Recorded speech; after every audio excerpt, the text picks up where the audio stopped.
ایران کے خلاف امریکی دباؤ میں اضافے اور بھارت کی جانب سے چابہار بندرگاہ سے دستبرداری کے بعد خطے میں کشیدگی کی ایک نئی لہر پیدا ہو گئی ہے۔ امریکی حکام اب ایران کے تیل بردار جہازوں کو قبضے میں لینے کے لیے وینزویلا ماڈل اپنانے پر غور کر رہے ہیں، جبکہ بھارت نے بحیرہ عرب میں کارروائی کرتے ہوئے ایران سے منسلک 3 آئل ٹینکرز کو پہلے ہی ضبط کر لیا ہے۔ بھارت اور ایران کے درمیان سفارتی تعلقات میں اس وقت بڑی دراڑ آئی جب بھارت نے امریکی صدر ڈونلڈ ٹرمپ کی جانب سے عائد کردہ 25% ٹیرف کی دھمکی کے بعد چابہار بندرگاہ کے منصوبے سے خاموشی سے علیحدگی اختیار کر لی۔ وال سٹریٹ جرنل کے رپورٹ کے مطابق وائٹ ہاؤس ایران پر معاشی دباؤ بڑھانے کے لیے اس کے تیل بردار بیڑے کو نشانہ بنانے پر غور کر رہا ہے۔ ایران کے خام تیل کی برآمدات کو مکمل طور پر روکنا تاکہ اسے جوہری پروگرام پر مذاکرات کے لیے مجبور کیا جا سکے۔ امریکی حکام کو ڈر ہے کہ اس اقدام سے ایران تنگنائے ہرمز بند کر سکتا ہے یا خلیج میں امریکی اتحادیوں کے جہازوں کو نشانہ بنا سکتا ہے۔ ایسی کسی بھی کارروائی سے عالمی مارکیٹ میں خام تیل کی قیمتیں $65 فی بیرل سے تجاوز کر سکتی ہیں، جو امریکی معیشت کے لیے نقصان دہ ہو سکتا ہے۔ بلوچستان میں رمضان المبارک کے آمد سے پہلے ہی آٹے کا بحران شدت اختیار کر گیا ہے، جہاں قیمتوں میں ہوش ربا اضافے نے غریب عوام کی کمر توڑ دی ہے۔ صوبے میں 1 کلو آٹے کی قیمت $150 تک جا پہنچی ہے، جبکہ فلور ملز مالکان نے انتباہ جاری کیا ہے کہ اگر بین الصوبائی پابندیاں ختم نہ کی گئیں تو رمضان میں صورتحال مزید ابتر ہو سکتی ہے۔ فلور ملز مالکان کے مطابق بلوچستان اپنی ضرورت کی گندم کے لیے دوسرے صوبوں پر منحصر ہے، لیکن حالیہ پابندیوں نے سپلائی چین کو متاثر کر دیا ہے۔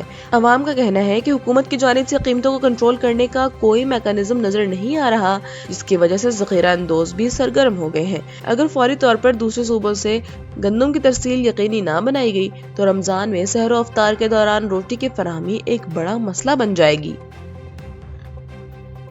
غزہ سے انتہائی دل دہلا دینے والی اطلاعات سامنے آئی ہیں، جہاں مبینہ طور پر امریکی ساختہ ممنوعہ تھرموبیرک بموں کے استعمال سے ہزاروں انسانی جانوں کے ضیاع ہونے کا انکشاف ہوا ہے۔ ان بموں کی شدت اتنی ہولناک ہے کہ متاثرہ افراد کے اجساد خاکی کے آثار تک باقی نہیں رہتے۔ انسانی حقوق کی تنظیموں اور عسکری ماہرین نے ان بموں کی گنجان آباد علاقوں میں استعمال پر شدید احتجاج کیا ہے۔ جنیوا کنونشن کے تحت شہری آبادی پر ایسے مہلک ہتھیاروں کا استعمال جنگی جرم کے زمرے میں آتا ہے۔ رپورٹس کے مطابق امریکہ اور بعض یورپی ممالک نے یہ ٹیکنالوجی اور بم اسرائیل کو فراہم کیے ہیں۔ ان کا درجہ حرارت اتنا تیز ہوتا ہے کہ DNA ٹیسٹ کرنے کے لیے بھی کوئی نمونہ باقی نہیں بچتا، جس سے ہلاکتوں کی درست تصدیق ناممکن ہو رہی ہے۔